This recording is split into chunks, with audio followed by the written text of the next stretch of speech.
सन 2009 में मऊ जनपद के थाना कोतवाली क्षेत्र के गाजीपुर तिराहे पर एक क्लास के ठेकेदार मन्ना सिंह की दिन दहाड़े गोलियों से भूनकर हत्या कर दी गई। और यह सिलसिला यही नहीं रुका। उसके 2 साल बाद 2011 में इस हत्याकांड के गवाह रहे राम सिंह मौर्य और उनके सरकारी गनर की भी मऊ के पुराने ARTU कार्यालय के सामने गोली मारकर हत्या कर दी गई।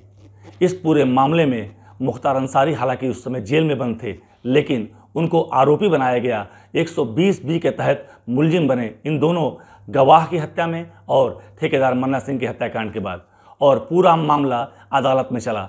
हालांकि बाद में मऊ की अदालत ने मन्ना सिंह हत्याकांड के मामले में मुख्तार अंसारी को बरी कर दिया, लेकिन पीड़ित परिवार हाई कोर्ट की शरण में है और यह मामला इस समय हाई कोर्ट में चल रहा है। जबकि राम सिंह मौर्य जो इस हत्याकांड के गवाह थे, उनकी हत्या का जो मामला था, उस मामले का केस अभी मऊ की सेशन कोर्ट में चल रहा है। कल मुख्तार अंसारी की बांदा जेल में अचानक तबीयत बिगड़ी और उसके बाद बांदा के मेडिकल कॉलेज में इलाज के दौरान उनकी मौत हो गई। डॉक्टरों ने बताया कि दिल का दौरा पड़ने के कारण मुख्तार अंसारी की मौत हो गई है। यह पीड़ित परिवार हमारे साथ मौजूद है, हम उनके घर पे मौजूद हैं, मन्ना सिंह के घर पे।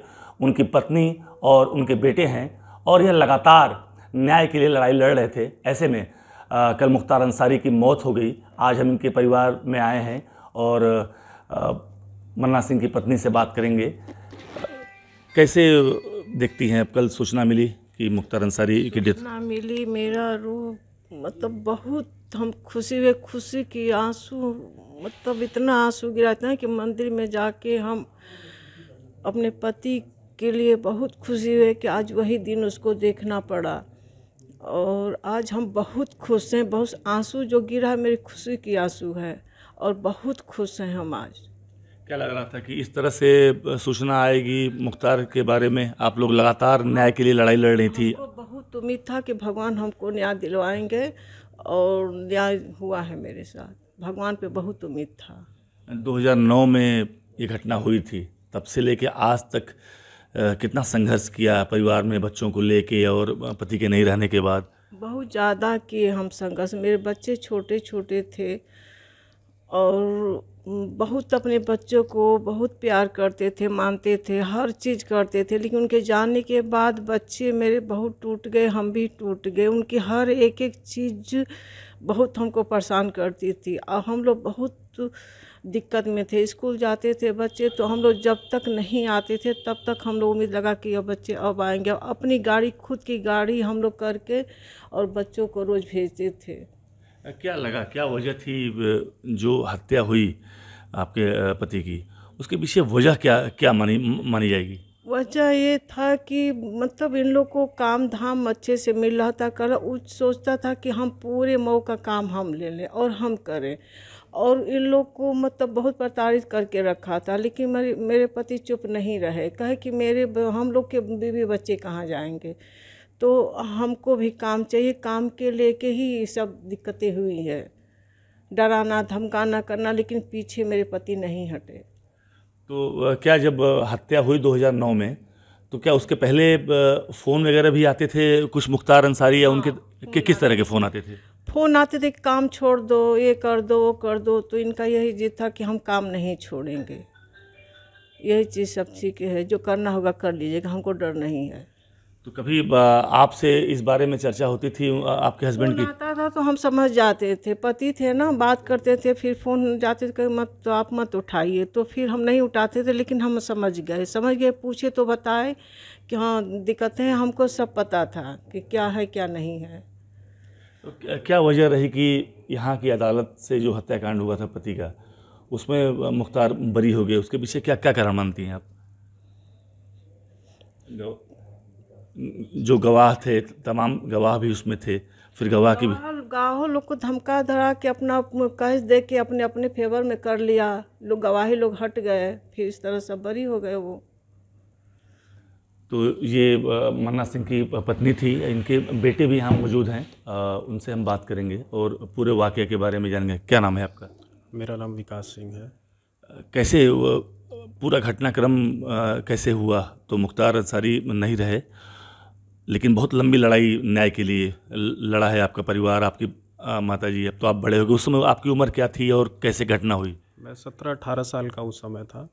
और जिस समय मेरे पिताजी की मृत्यु हुई उसके कुछ टाइम पहले से ही उनको फ़ोन पे धमकी आना, बाकी जो उनके सिंडिकेट में अन्य लोग हैं उनके द्वारा भी परेशान किया जाना, केवल इसलिए कि काम छोड़ के हट जाएं या काम करना है तो उनको गुंडा टैक्स और कमीशन दें। लेकिन चूंकि मेरे पिताजी हिम्मती और स्वाभिमान के पक्के व्यक्ति थे तो उन्होंने अपने स्वाभिमान से कभी समझौता करना मुनासिब नहीं समझा। और हर किसी का परिवार होता है, हम लोग भी छोटे थे और परिवार था तो अपने भरण पोषण आगे के जीवन यापन के लिए काम करना ज़रूरी था। तो इसलिए काम छोड़ के पीछे हटना और उनको कमीशन या गुंडा टैक्स देना ये उनके स्वाभिमान को ठेस पहुंचा था। और इस वजह से इन्हीं सब चीज़ों से उनका पूरा सिंडिकेट जो अपराध जगत का उनका तंत्र था वो सब लोग नाराज़ होते चले गए कि अगर ऐसा व्यक्ति करेगा तो आगे ऐसे और भी निकल करके आ जाएंगे, तो हमारा समाज से डर और भय जो व्याप्त है जिसके कारण हम धन उगाही करते हैं समाज से, वो सारी चीज़ें समाप्त हो जाएंगी। तो ये एक बहुत बड़ा कारण था ऐसा उन लोगों के द्वारा कदम उठाने का। 2009 में जिस वक्त पिताजी की हत्या हुई, उस वक्त आप लोग कहाँ थे और कितनी दूरी थी यहाँ से, और किस समय वाक़या हुआ? मेरी माताजी और दोनों छोटे भाई घर पे थे। मैं उस समय कोचिंग में था, कोचिंग से पढ़ के मैं आ रहा था, तब तक ये घटना हो चुकी थी। यहीं यूनियन बैंक ऑफ इंडिया नरी बांध के सामने ये दुर्घटना हुई। और मैं कोचिंग से आते हुए वहाँ भीड़ मैंने देखी और वहाँ पे रुका तो मुझे वहीं पे पता चला कि मेरे पिताजी के साथ ऐसी ऐसी चीज़ें घटित हो चुकी हैं। कितने लोग शामिल थे इस पूरे हत्याकांड में? इसमें लगभग दर्जन भर लोग शामिल थे। एक बहुत बड़ा तंत्र था अपराध जगत के। शायद ही कोई अपराधी मऊ का या आसपास के ज़िलों का रहा होगा कि जो इसमें संलिप्त नहीं रहा होगा। और फिर किसी भी तरीके उनको रास्ते से हटाना था और एक बड़ा सिंडिकेट तैयार करके एक बड़े तंत्र के द्वारा उन लोगों ने सब कुछ इस घटना को अंजाम दिलाया। पिताजी की हत्या के बाद जो गवाह थे राम सिंह मौर्य, करीबी थे आपके पिताजी के, और उनको सुरक्षा भी मिली थी, वो घटना कितने दिनों बाद हुई और कैसे हुई? वो लगभग 1.5 साल के बाद मऊ में जो पुराना आरटीओ ऑफिस चलता है उसके सामने घटित हुई। और अभी भी वो मामला कोर्ट में यहाँ पे लंबित है। और ये घटना भी इसीलिए कराई गई क्योंकि समाज में जो उनका डर था कोई गवाह गवाही ना करे, इस वजह से इस घटना को अंजाम दिया गया कि कोई पीछे से निकल करके आगे ना आए ताकि केस ये कमज़ोर हो जाए। तो इस समय क्या चल रहे हैं दोनों मुकदमे की? पिताजी की हत्या वाला मुकदमा था वो, और जो गनर वाला मुकदमा था और गवाह का? मेरे पिताजी का मुकदमा फ़िलहाल इलाहाबाद हाई कोर्ट में अभी चल रहा है। कई लोगों को यहाँ से सज़ा भी उसमें हुई है और कुछ लोग उसमें साक्ष्यों के अभाव में बरी भी किए गए हैं। और दूसरा जो केस है जिसके बारे में आप बात कर रहे हैं, जो ART ऑफिस पे हुआ था, वो अभी इसी सत्र न्यायालय में चल रहा है। तो क्या वजह रही पिताजी के हत्याकांड में मुख्तार अंसारी मऊ से बरी हुए, फिर आपको ऊपरी अदालत में जाना पड़ा? तो चूँकि दिन दहाड़े हत्याकांड था, तमाम शहर के व्यस्ततम तिराहे पे हुआ था, तो क्या वजह रही? कितने गवाह थे और फिर फर्दर हुआ क्या इन्वेस्टिगेशन के दौरान अदालत में? देखिए, जितने भी गवाह थे लगभग सब साधारण व्यक्ति थे, आम जनमानस के लोग थे। और इन लोगों का डर समाज में इतना ज़्यादा व्याप्त था और बाद में इन लोगों का डराना धमकाना, पैसे से गवाहों को खरीदना, और धीरे धीरे जो भी गवाह थे वो टूटते चले गए, डर से कुछ बिक गए। और इस वजह से साक्ष्यों का अभाव होता हुआ हमें लगा कि उसमें है। और साक्ष्यों के अभाव में ही जो गवाह गवाही नहीं कर पाए, कई लोग गवाही से मुकर गए, कई लोग जाकर के उल्टी गवाही भी कर दिए जिनका नाम हमारी तरफ से था गवाही के लिए, लेकिन विपक्ष में गवाही उन्होंने कर दी। तो इन सब चीज़ों का लाभ उन लोगों को मिला और वो यहाँ से बरी होने में कामयाब हुए, क्योंकि अदालत जो है कहीं की भी वो सबूतों पे ही चलती है। अगर सबूत सामने नहीं आए तो एक अदालत भी कभी कभी मजबूर हो जाती है।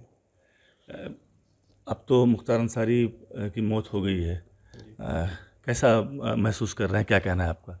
मुझे यही आभास हुआ प्रत्यक्ष रूप से, जो मैं महसूस कर पाता हूँ कि अपने पूर्वजों की जो बात हम लोग सुनते हैं कि बुरे कर्म का फल हमेशा बुरा मिलता है, गीता में भी कहा गया है।